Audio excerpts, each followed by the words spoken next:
아버지에게서 도망하여 3년간 외갓집에 머물고 있었던 압살롬은 다윗의 신복 요압의 계책으로 다시 이스라엘로 돌아올 수 있었습니다.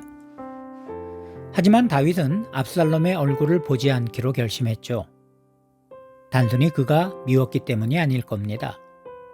비록 끔찍한 죄를 지었음에도 다윗은 그를 사랑했고 그리워했었죠.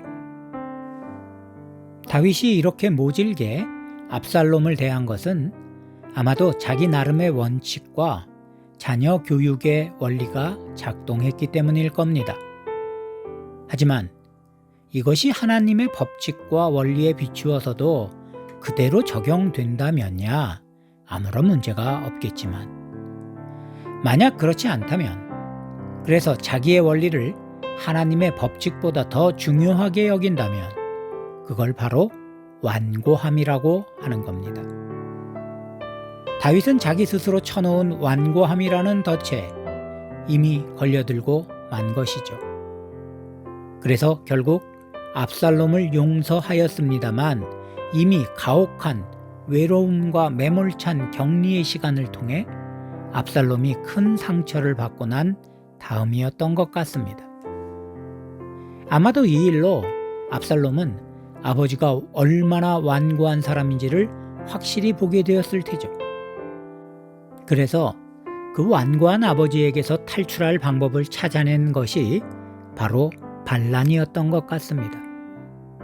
물론 오늘 본문은 두 사람의 화해로 훈훈하게 끝나지만 다음 장에서 압살롬은 바로 반란을 일으키니까 말입니다. 다윗이 아무리 위대한 임금이라고 해도 그 역시 하나님 앞에서는 자기의 원리나 원칙 따위는 내버려야 하는 부족한 인간일 뿐이며, 모든 인간은 하나님의 법칙과 원리의 지배에서 벗어날 수 없다는 걸 우린 기억해야 합니다.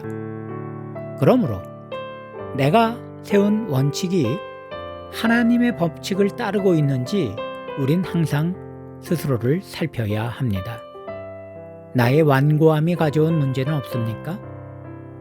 스스로의 완고함에서 벗어나 주님의 은혜 가운데 살아가는 우리가 되십시다. 이제 오늘 본문의 말씀을 함께 들어보겠습니다.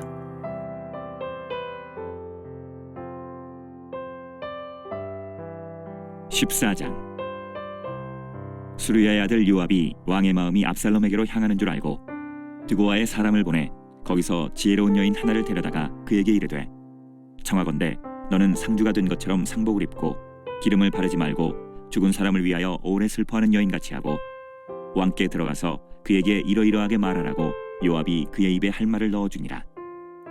드고아 여인이 왕께 아를 때에 얼굴을 땅에 대고 엎드려 이르되, 왕이여 도우소서 하니 왕이 그에게 이르되 무슨 일이냐 하니라. 대답하되, 나는 진정으로 과부니이다. 남편은 죽고 이 여종에게 아들 둘이 있더니 그들이 들에서 싸우나 그들을 말리는 사람이 아무도 없으므로 한 아이가 다른 아이를 쳐 죽인지라. 온 족속이 일어나서 당신의 여종 나를 핍박하여 말하기를, 그의 동생을 쳐 죽인 자를 내놓으라. 우리가 그의 동생 죽인 죄를 갚아 그를 죽여 상속자 될 것까지 끊겠노라 하오니, 그러한즉 그들이 내게 남아있는 숯불을 꺼서 내 남편의 이름과 씨를 세상에 남겨두지 아니하겠나이다 하니, 왕이 여인에게 이르되 내 집으로 가라. 내가 너를 위하여 명령을 내리리라 하는지라. 드고아 여인이 왕께 아뢰되, 내 주 왕이여, 그 죄는 나와 내 아버지의 집으로 돌릴 것이니 왕과 왕위는 허물이 없으리이다. 왕이 이르되, 누구든지 내게 말하는 자를 내게로 데려오라. 그가 다시는 너를 건드리지도 못하리라 하니라. 여인이 이르되, 청하건대 왕은 왕의 하나님 여호와를 기억하사 원수 갚는 자가 더 죽이지 못하게 하옵소서. 내 아들을 죽일까 두렵나이다 하니, 왕이 이르되, 여호와께서 살아계심을 두고 맹세하노니 내 아들의 머리카락 하나도 땅에 떨어지지 아니하리라 하니라. 여인이 이르되, 청하건대 당신의 여종을 용납하여 한 말씀을 내 주 왕께 여쭙게 하옵소서 하니, 그가 이르되 말하라 하니라. 여인이 이르되, 그러면 어찌하여 왕께서 하나님의 백성에게 대하여 이 같은 생각을 하셨나이까? 이 말씀을 하심으로 왕께서 죄 있는 사람같이 되심은 그 내쫓긴 자를 왕께서 집으로 돌아오게 하지 아니하심이니이다. 우리는 필경 죽으리니 땅에 쏟아진 물을 다시 담지 못함 같을 것이오나, 하나님은 생명을 빼앗지 아니하시고 방책을 베푸사 내쫓긴 자가 하나님께 버린 자가 되지 아니하게 하시나이다. 이제 내가 와서 내 주 왕께 이 말씀을 여쭙는 것은 백성들이 나를 두렵게 하므로 당신의 여종이 스스로 말하기를 내가 왕께 여쭈오면 혹시 종이 청하는 것을 왕께서 시행하실 것이라. 왕께서 들으시고 나와 내 아들을 함께 하나님의 기업에서 끊을 자의 손으로부터 주의 종을 구원하시리라 함이니이다. 당신의 여종이 또 스스로 말하기를 내 주 왕의 말씀이 나의 위로가 되기를 원한다 하였사오니 이는 내 주 왕께서 하나님의 사자같이 선과 악을 분간하심이니이다. 원하건대 왕의 하나님 여호와께서 왕과 같이 계시옵소서.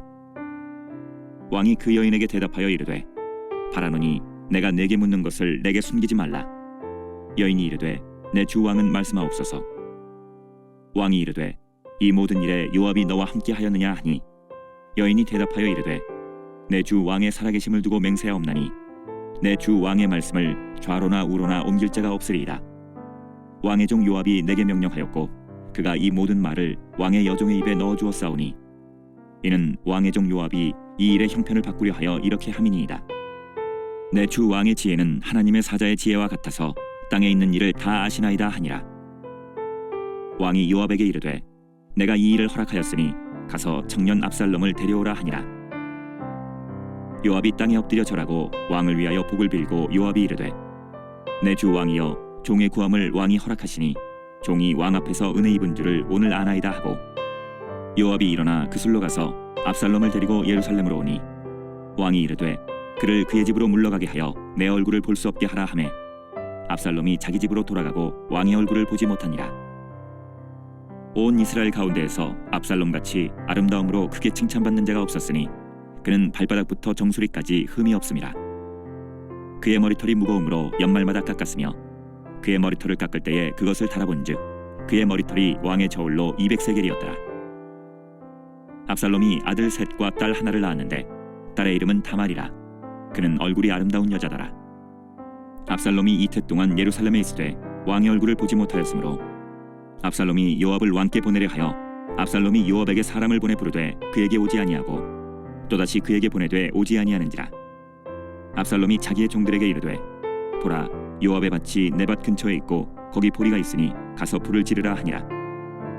압살롬의 종들이 그 밭에 불을 질렀더니 요압이 일어나 압살롬의 집으로 가서 그에게 이르되 어찌하여 내 종들이 내 밭에 불을 질렀느냐 하니 압살롬이 요압에게 대답하되 내가 일찍이 사람을 내게 보내 너를 이리로 오라고 청한 것은 내가 너를 왕께 보내 아뢰게 하기를 어찌하여 내가 그술에서 돌아오게 되었나이까. 이때까지 거기에 있는 것이 내게 나으스리이다 하려 함이로라. 이제는 내가 나로 하여금 왕의 얼굴을 볼 수 있게 하라. 내가 만일 죄가 있으면 왕이 나를 죽이시는 것이 옳으니라 하는지라. 요압이 왕께 나아가서 그에게 아뢰매 왕이 압살롬을 부르니 그가 왕께 나아가 그 앞에서 얼굴을 땅에 대어 그에게 절하매 왕이 압살롬과 입을 맞추니라.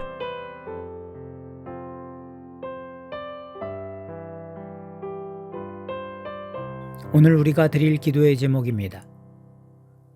나 스스로 세운 완고한 원칙들의 속박에서 벗어나 주님께서 주시는 진정한 자유와 은혜의 삶을 살아가도록 도와 주옵소서.